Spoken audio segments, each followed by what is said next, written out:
हमारे ऊपर प्रभु की कृपा है, ये हम कैसे पहचाने? तो ये 8 लक्षण प्रकट होने लगते हैं जिस पर हरिजू की प्रियाजू की कृपा है। पहला, घोर अपराध करने वाले के प्रति भी दया की भावना, शांति पहला लक्षण है। भाव में भी पहले शांत भाव है। हमारे ऊपर श्री हरिजू की कृपा है, इसकी पहचान ये 8 लक्षण। पहला, शांति, अर्थात घोर अपराधी के प्रति भी गुस्सा ना क्षमा करना, ये हरि की कृपा का लक्षण है। देख लो भाई, घोर अपराधी शब्द तो जाने दो, जरा सा प्रतिकूल हो जाए तो लाख समझाओ पर भ्रकुटी तनी रहती है। ईर्ष्या, द्वेष, मात्सर्य, द्रोह, ये उपासक के हृदय की विषय नहीं, ये तो गंदे विषयी पुरुषों के हृदय के लक्षण हैं। जहां ईर्ष्या है, मात्सर्य है, द्वेष है, द्रोह है, ये कुमति के लक्षण है, ये सुमति के लक्षण नहीं, ये हरि कृपा पात्र के लक्षण नहीं। आपसे जो अपराध कर रहा है, द्रोह कर रहा है, आपका क्षमा बल ये हरि प्रसाद से होता है। शांति, क्षमा बल, शांति, सह गया, क्या करूं, सहना ही पड़ेगा क्योंकि भगवत मार्ग में वो ऐसा नहीं होता। शांति, बुरा ही नहीं लगा, हरि कृपा पात्र को बुरा ही नहीं लगा। उमा संत के यही बड़ाई, मंद करत जो करे भलाई, ये सीधा शांति की व्याख्या है। अपने यहां मंगल गान में, करत जे अनशहन निंदक तिनहु पे अनुग्रह कियो, ये है हरि कृपा, ये है आचार्य कृपा, गुरु कृपा। अपराधी पर भी क्षमा का भाव होना, भला ऐसा है, अपराधी पर भी क्षमा का भाव होना, ये हरि कृपा पात्र में ही होगा, अन्य में नहीं। तो अगर अपने हृदय में ऐसा लगे कि ऐसा नहीं है तो हरिजू से प्रार्थना करनी चाहिए कि कृपा करो, मेरे में सामर्थ्य आवे। दूसरा, अनुसूया, वो किसी भी के प्रति कभी भी कोई दोष दर्शन ही नहीं करेगा। दोष कथन, दोष श्रवण की तो बात जाने दो। अनुसूया, दूसरों के गुणों में दोष ढूंढना ये नहीं होता, हरि कृपा पात्र में ये नहीं होता। ये सब भजन के नाश करने वाले, जैसे पहला अपराधी पर क्रोध कर देना, तो माया ने भेजा इसीलिए था कि तुम्हारे साथ व्यवहार ऐसा करे कि तुम क्रोध करो, क्रोध करोगे तुम्हारी ऊर्जा शक्ति नष्ट हो जाएगी, अध्यात्म में जो चलने की थी, और कहीं तुमने संकल्प कर लिया तो भजन शक्ति नष्ट हो जाएगी। तो अगर भजन बल है तो गया, जरूर उसको दंड मिलेगा, पक्का मिलेगा, 100% मिलेगा, लेकिन आप खाली हो गए, ना भजन करने की वृत्ति रहेगी और ना भजन रहेगा, दोनों बात। अनुसूया, किसी के सद्गुणों में दोष देखना, गुणों में दोष ढूंढना, ये हरि कृपा पात्र में नहीं होता। ये बहुत मंगलमयी बातें हैं जिससे हमारा भजन मार्ग पुष्ट होता है। तीसरा, वो बाहर से और भीतर से पवित्र रहता है, हरि कृपा पात्र। शौचाचार का ज्ञान होना चाहिए, वस्त्र आपके पवित्र होने चाहिए, ये बाहरी, जल रज आदि के द्वारा बाहरी पवित्रता, और निष्कपटता, निश्चलता, सत्य भाव, ये अंदर की पवित्रता है। अगर कपट है, छल है, असत्य है तो हृदय मलिन रहता है। भीतर और बाहर से पवित्र रहना, इसमें खास बात क्या है? भीतर और बाहर से पवित्र रहने में, भीतर और बाहर से सदैव पवित्र कौन रह सकता है? तो बोले जो पुंडरीकाक्ष भगवान श्री हरि का, प्रियाजू का स्मरण करता रहता है, वो शवायाभ्यंतर शुचि, वो बाह्य और अभ्यंतर दोनों से पावन रहता है। तीसरी जो कृपा का लक्षण है, अर्थात वो सदैव भगवत चिंतन परायण, शौचाचार का पालन करने वाला, बाहर और भीतर से हरि कृपा पात्र पवित्र रहता है।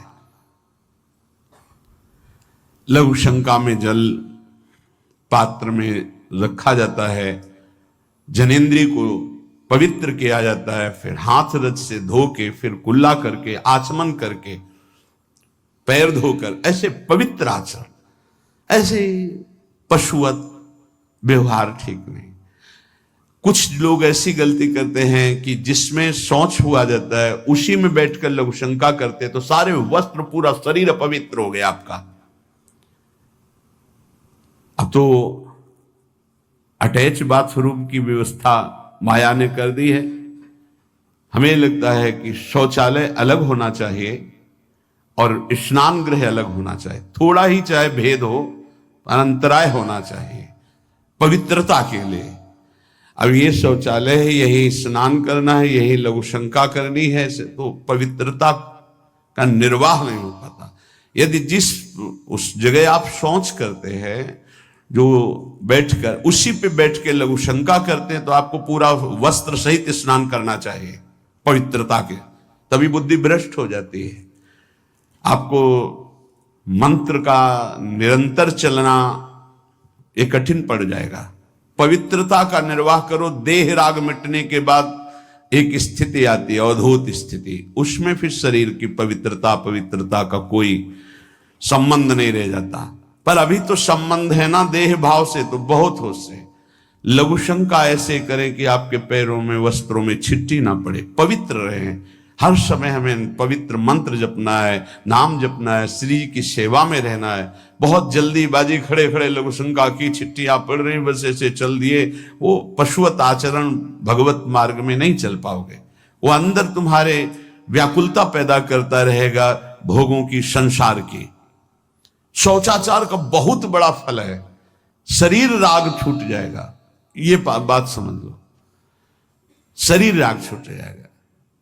शरीर संबंधी पवित्रता शरीर राग छुड़ा देती है, आंतरिक रहस्य है ये। चौथा, ऐसे कार्यों का अनुष्ठान न करे जिनमें हमारा भजन छूटता है, जिनमें सत्य छूटता है, जिनमें भगवत भाव छूटता है। जैसे आपके ऊपर कृपा हुई, आप भगवत मार्ग में चल रहे हैं, अब आप ऐसे संसारिक कार्यों का अनुष्ठान कर रहे हैं जिनमें आपकी चित्तवृत्ति बिल्कुल भगवत विमुख हो रही, तो जीवन का लाभ क्या होगा? लाभ तो है भगवत स्मरण सहित। इसी की मानो टीका है, छठदम शील बिरत बहु कर्मा, निरत निरंतर सज्जन धर्मा। शीलवान और ऐसे कर्मों से विरत जिनसे भगवत विस्मरण होता है, जो सज्जन पुरुषों के द्वारा धर्मानुष्ठान होते हुए उन्हीं का अनुष्ठान, ऐसे कर्मों में ना जाए जिससे भगवत विस्मरण होता है।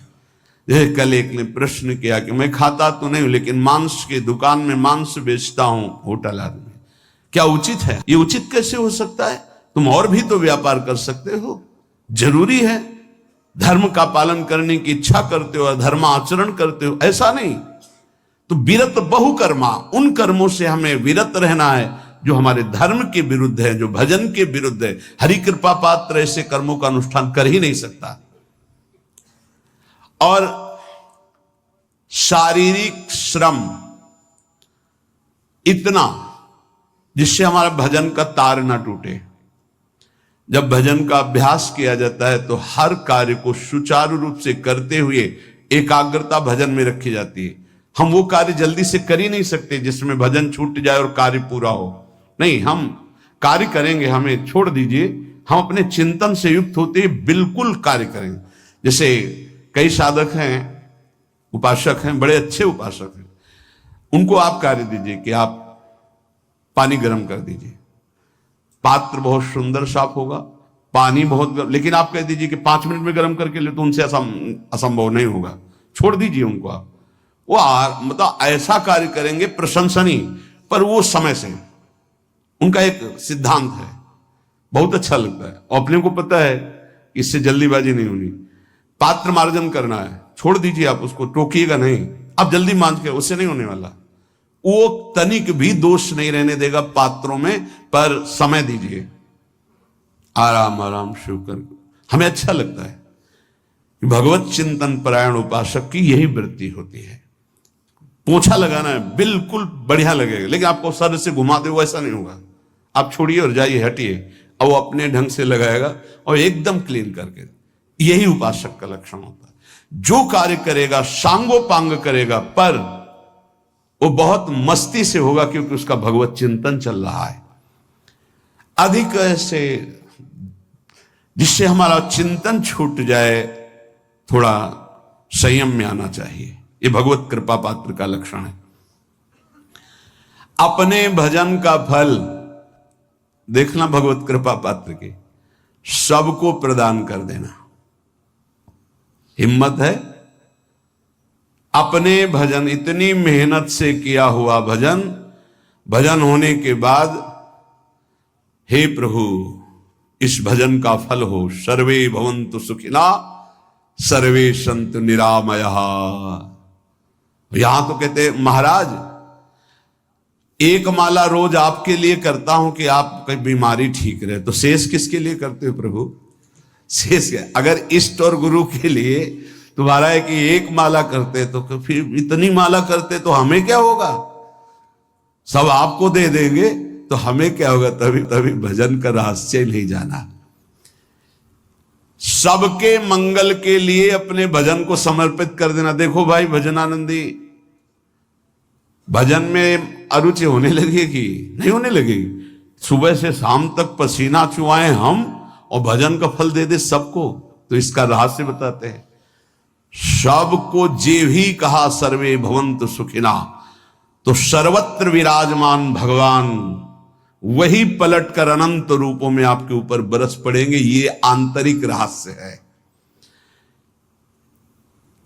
हमने जो भजन किया वो एक सीमा में था, जब हमने संपूर्ण विश्व को दे दिया तो असीम बनकर वापस हुआ।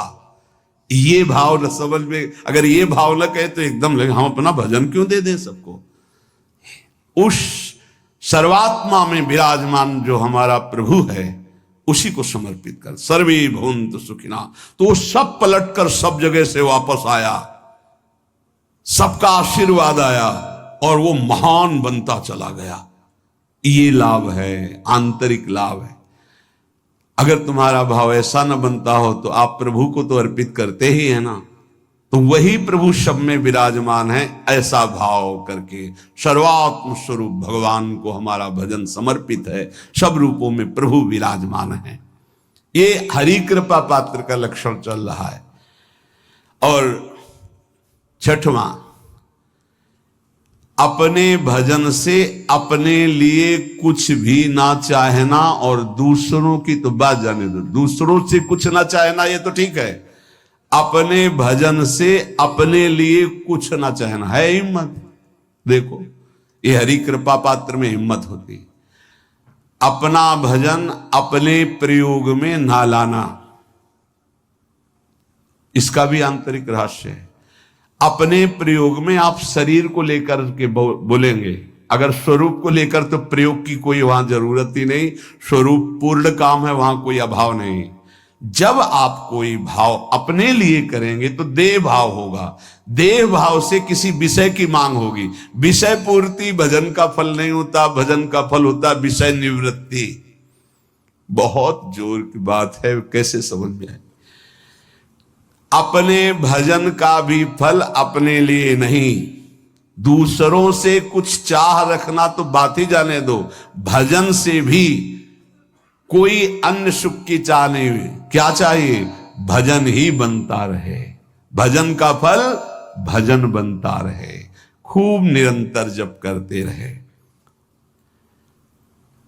सातवां, किसी भी मान सम्मान कीर्ति पद प्रतिष्ठा के मिलने पर हृदय का असंतुष्ट हो जाना,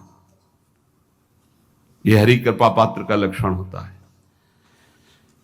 प्रणाम नमस्कार जय हो तो हृदय में असंतुष्ट हो जाना चाहिए। कोई किंचन मात्र अभिमान न उदय हो जाए। प्रभु बचाओ, ये माया की चकाचौंध से बचा लो नाथ। कौन सा अपराध बन गया कि आपकी जय की जगह यहां हमको ऐसा सुनना पड़े। जैसे एक बार महापुरुष जन कह रहे थे कि जब गुरुजन बड़ाई करने लगे सामने शिष्य की, तो उसको ग्रीवा झुका लेनी चाहिए, पश्चाताप करना चाहिए कि कोई गलती हो गई, आज हमारे गुरुजी ने हमारी बड़ाई कैसे कर दी, इसका मतलब कोई दोष बन गया, कोई गलती हो गई, और प्रार्थना करना चाहिए कि क्षमा कीजिएगा महाराज, अगर कोई गलती हो तो दंड दीजिएगा, लेकिन ये दंड मत दीजिएगा कि आप हमारी प्रशंसा कर रहे हैं। भगवान, इससे बड़ा और कोई दंड नहीं हो, ऐसा महसूस होना चाहिए। सम्मानम कलयाति घोर गरलम, ये हरि कृपा पात्र का लक्षण है। नीचापमानम सुधा, नीच पुरुषों द्वारा किया हुआ अपमान अमृत के समान लगे और सम्मान विष के समान लगे। मान प्रतिष्ठा कीर्ति जिसके लिए बड़े बड़े लालायित रहते, हरि कृपा पात्र को विष की तरह चुभती है। और 8वां, किसी भी प्राणी समुदाय से संबंध ना रखते हुए सब पर दया की भावना, सब पर कृपा की भावना, सब पर करुणा मैत्री, पर किसी से ममता नहीं। ये सूत्र बहुत व्यवहार में प्रयोग करने योग्य है। सबसे करुणा और मैत्री, पर किसी से ममता नहीं। करुणा तो करी भरत जी ने, मैत्री भी की मृग से, पर ममता रहित नहीं रहे। ममता कर ली तो अगला जन्म हिरण का हो गया। ममता नहीं रखनी। निर्ममो निरहंकारा, करुणा मैत्री तो करनी है, जैसे इसमें आदेश है, गीता में जी आदेश है, अद्वेष्टा सर्वभूतान मैत्र करुण एवच, पर निर्ममो निरहंकारा, ये साधक की चतुरता है। प्राणी मात्र पर दया कृपा करुणा मैत्री, पर ममता नहीं। ममता किसी से, और यहां करुणा मैत्री ये तो गायब हो गई, केवल ममता रह गई है। अपने शरीर से ममता, शरीर संबंधियों से ममता, विषय भोगों से ममता, यही जहर है। संबंध में ये ममता ही जहर है, विचारों में अहंकार जहर है, कर्मों में ये आसक्ति जहर है। इसी जहर को मिटा दे तो जीवन मुक्त महापुरुष कर्म करते हुए, विषय सेवन करते हुए, वार्ता करते हुए, विचार करते हुए, बिल्कुल जहर रहित तो उसका जीवन हो गया। तो ये 8 बातें हरि कृपा पात्र में होती हैं, इनको बार बार सुनना, हृदय में धारण करना। जो भक्त होता है, हरि कृपा पात्र होता है, उसमें ये 5 बातें कभी नहीं जागृत होती, स्फुरित ही नहीं होती। पहला, किसी से ईर्ष्या, दूसरा किसी से घृणा, तीसरा किसी से भयभीत हो जाना, चौथा भजन सेवन नृत्य गायन आदि में लज्जा लगना, पांचवा किसी की निंदा करना, ये नहीं होती। अब जो आगे वर्णन कर रहे हैं उसमें महापुरुषों की पहचान है। सिद्ध महापुरुष 3 प्रकार के होते हैं। एक होते हैं आचार्य कोटि के, सात्विक विचार वाले, एक होते हैं भ्रष्ट आचरण वाले, एक होते पिशाचाचरण वाले, और तीनों सिद्ध हैं। बहुत बड़े महापुरुष पूज्यपाद उड़िया बाबा जी हैं, वही रहस्य का प्रकाश कर सकते थे, अन्यथा बिना ब्रह्मबोध महापुरुष के ऐसा नहीं। तीनों सिद्ध हैं, तीनों भगवत प्राप्त है। सात्विक आचार वाले, जो आचार्य कोटि के होते हैं, एक एक अक्षर शास्त्र मर्यादा के अनुसार चलने वाले, जैसा शास्त्र कहता वैसा उनके आचरण में दिखाई देगा, और वो उससे सिद्ध भगवत प्राप्त महापुरुष हैं, पर उनके आचरण तस्मात् शास्त्रम प्रमाणम थे। दूसरे भ्रष्टाचार,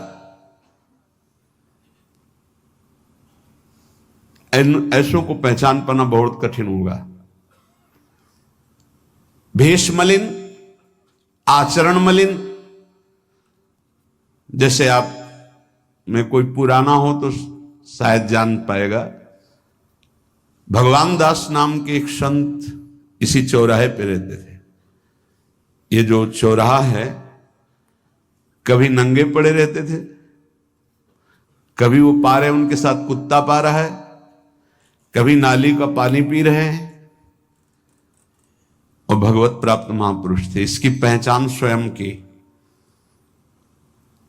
कोई चाय रखने गया, उठा के ईंट मार दी, गाली दे दी, दौड़ पड़े, पकड़ पाए तो 10-5 घूंसे थप्पड़ मार दिए। ऐसा उनका व्यवहार था, भ्रष्टाचार। हलवा कोई रख गया, खिचड़ी रख गया, कुत्ता खा रहा है, उसी के साथ वो खा रहे हैं। कभी गमछा लपेटे, कभी नंगे, सीधे प्रकृति का वार शरीर से सहते थे, बस चौराहे पे ही रहते थे। बहुत अगर गए तो ये राधा टीला है, बस इतना ही उनका था। राधा टीला से इधर, और इधर थोड़ा चढ़ाई जो है जहां पूज्य श्री चंद्रशेखर बाबा जी वास करते, उसके इधर, मतलब चौराहे के बस इतने में ही रहते थे 12 महीना, 20 साल उनको देखा। तो जब काशी से आए हुए थे तो उनको देखा तो उनकी दृष्टि से लगा कि ये स्थिति प्रज्ञ महापुरुष हैं, पर अपने को छुपाए हुए ऐसी लीला करें। पर उनके कुछ ऐसे आचरण थे जिनसे लगा कि इनकी, हमें लगता है, बुद्धि खराब है क्या, मतलब पागलपन का दौड़ा है क्या। ऐसे राधा रमन जी दर्शन करने गए तो जो पुंडरीक जी हैं इनके बाबा, वो उस समय थे, उनके पुत्र जो पुंडरीक जी के पिताजी, वो उनके सहयोग में, तो करुणा कृपा हुई उनकी, उन्होंने देखा। वो तो बाद में परिचय जाना उनका, हमें पता नहीं, तो बाद में परिचय। वो पीत वस्त्र धारण किए हुए वयोवृद्ध एकदम डलिया लाए, राधा रमन जी को निकाल करके अपने को प्रसाद मिला।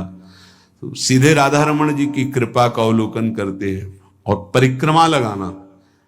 एकदम संकल्प बना, कमंडल में 2 कुलिया रखी, ढक्कन से ऐसे ढक के, और बस मन में आया कि अगर वो बाबा हमसे आते हैं, हमारे कमंडल से कुलिया, सत्य, परम सत्य, कुलिया लेते हैं और पाते हैं और फिर रख के चल देते, तो मैं मान जाऊंगा कि प्रभु ये आपके धाम के सिद्ध महापुरुष हैं, आए हुए थे हम काशी से ऐसे। क्योंकि काशी में ऐसी लीलाएं देखी थी बड़े अद्भुत कोटि के महापुरुषों को। आपसे सत्य कहते, वो पेड़ हट गया, रमण रेती में था, बीच रोड में था, चबूतरा बना था, वो ऐसे पड़े थे, वहां के हम बैठ गए, बिजली की तरह उठे, रफ्तार से आए, खड़े हो गए हम बिल्कुल, क्योंकि हमें पता था कि घूंसा और थप्पड़ इनका प्रसाद होता है। हम कहा उस समय, हम कहा अगर हाथ चलाएंगे तो पकड़ लेंगे ना, बिल्कुल पोजीशन में खड़े। तो बंगाली भाषा में कुछ बोले, वैसे गले में हाथ डाला, ढक्कन हटाया, कुलिया निकाली, पाया कुलिया वहीं रखा, ढक्कन रखा, गए और वहीं लेट गए। सत्य कहते एकदम रोम रोम खड़ा हो गया कि अरे भगवत प्राप्त महापुरुषों को जानना बड़ा कठिन है, कैसे आचरण, भ्रष्ट आचरण से रहते हैं। कभी दिगंबर, कभी गमछा लगा हुआ है, कभी कुत्ते के साथ खा रहे, कभी नाली का पानी पी रहे। पूज्य बाबा कह रहे आचरण मलिन, नाली या पैखाने का भी पानी पीने में उनको कोई भी परेशानी नहीं। गंदे जगह मलिन भाव से पड़े रहना, किंतु वृत्ति हर समय भगवदाकार रहना, भगवदाकार रहना। ये तीसरे, पिशाचाचार, गाली गलौज करना, ईंट पत्थर से मारना,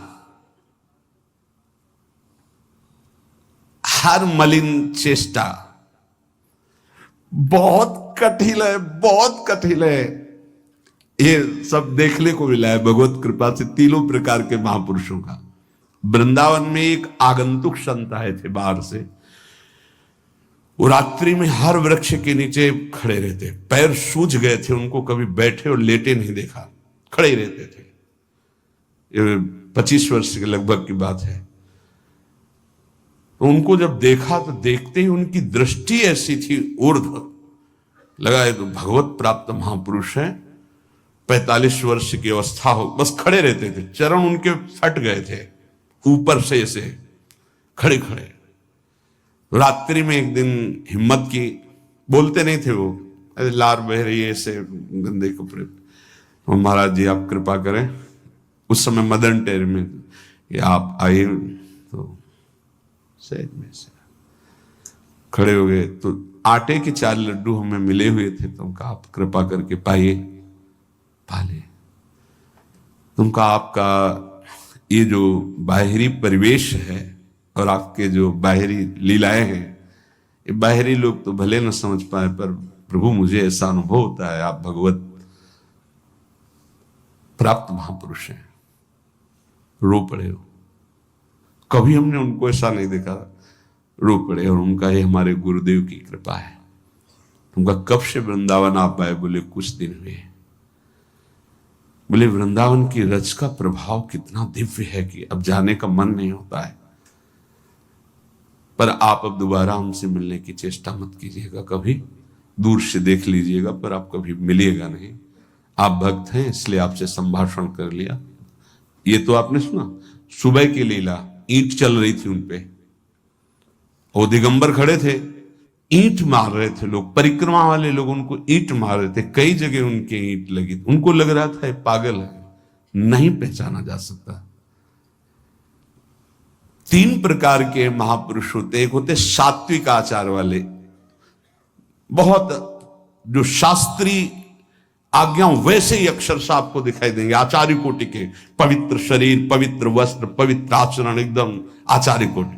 दूसरे एकदम भ्रष्ट आचरण, समझ ही नहीं सकते आप। तीसरे पिशाच की तरह, समझ ही नहीं सकते उनको। अब लाभ होता है केवल पहले वाले से, सात्विक, तस्मात् शास्त्रम प्रमाणम थे, इससे जनता का लाभ होता है। इन 2 से विशेष हानि हो जाती है, क्योंकि इनके आचरण ऐसे होते हैं, साधु अवज्ञा तुरंत भव, बहुत जल्दी विनाश होता है ऐसे महापुरुषों के अपमान से। सात्विक महापुरुषों के नहीं, अगर उनसे अपमान भी हो जाएगा तो क्षमा करेंगे वो सब। इनको न क्षमा से मतलब है, न पिटाई से मतलब है, इनकी दैवी शक्ति तुम्हारा नाश कर देगी। ऐसे से बहुत, क्योंकि इनको समझ में नहीं आएगा ना। काशी में भी देखा, कुल्हड़ चल रहे हैं सब, और ब्रह्माकार वृत्ति, लोग समझ नहीं पा रहे हैं, चाहे कि कुल्हड़ जमाए मार रहे हैं उनके ऊपर। बस ऐसे किया, बिल्कुल जो चर्म है प्रकृति को सहते सहते भैंसे का जैसे हो गया मोटा एकदम, और उनके ऊपर मार पड़ रही है, वो मुस्कुरा रहे हैं, चल रहे हैं। हमका गजब हो गया, ब्रह्माकार स्थिति महापुरुष के सामने, ऐसे कोई समझ ही नहीं पाता। तो कह रहे हैं ऐसे भक्तों से प्रायः सबकी हानि हो जाती है, क्योंकि समझ पाते नहीं कि स्थिति क्या है, और जब उनका अपमान करते हैं, उनको मारते हैं, पीटते हैं, उनका सर्वनाश हो जाता है। वो करते नहीं है, उनका प्रभाव कर देता है। पर सात्विक महापुरुषों से किसी का मंगल नहीं होता। इसलिए समाज का परम मंगल शास्त्र के द्वारा आचरण किए हुए जो सिद्ध महापुरुष हैं उनसे होता है। ये 2 प्रकार के महापुरुष जो होते हैं, कई तरह से हानि हो जाती है, आप समझ ही नहीं पाएंगे, आप अपमान कर देंगे, अनिष्ट हो जाएगा आपका, क्योंकि यहां ना क्षमा है ना दंड है, दैवी शक्तियां उनकी सुरक्षा में लगी हुई, वो सर्वनाश कर देंगी। इसलिए बाबा परिचय बता रहे कि अगर तो इनको पागल ना समझा जाए। ये प्रायः जैसे एक बार बताया था कि हरगोविंद जी के पांडाल में रास हो रहा था, एक दिगंबर महापुरुष आए और वो ऐसे खड़े थे पीछे से, चूंकि आरती करने के बाद पीछे राधा वल्लभ जी की गए तो पीछे ही खड़े होना था, तो बिल्कुल पास बूट पहने हुए मारा लात पीछे से, वो मुभरा गिर गए, आराम से खड़े हुए, रास को ऐसे नेत्रों से हल्का सा और बस फिचल दिए। वो पीछे 10 बार लात मारता गया, वो मुड़ के नहीं देखा किसने मारा, पीछे पीछे हम 10 कदम चले। वो गजब हो गया, ऐसी स्थिति इस महापुरुष की। और ये बावरा जान नहीं रहा कि अपना सर्वनाश कर दिया हमने, और वो गजेंद्र की तरह मत वाले ऐसे फोगला की तरफ चल के। कैसे समझोगे महापुरुषों को? बाहरी व्यवहार।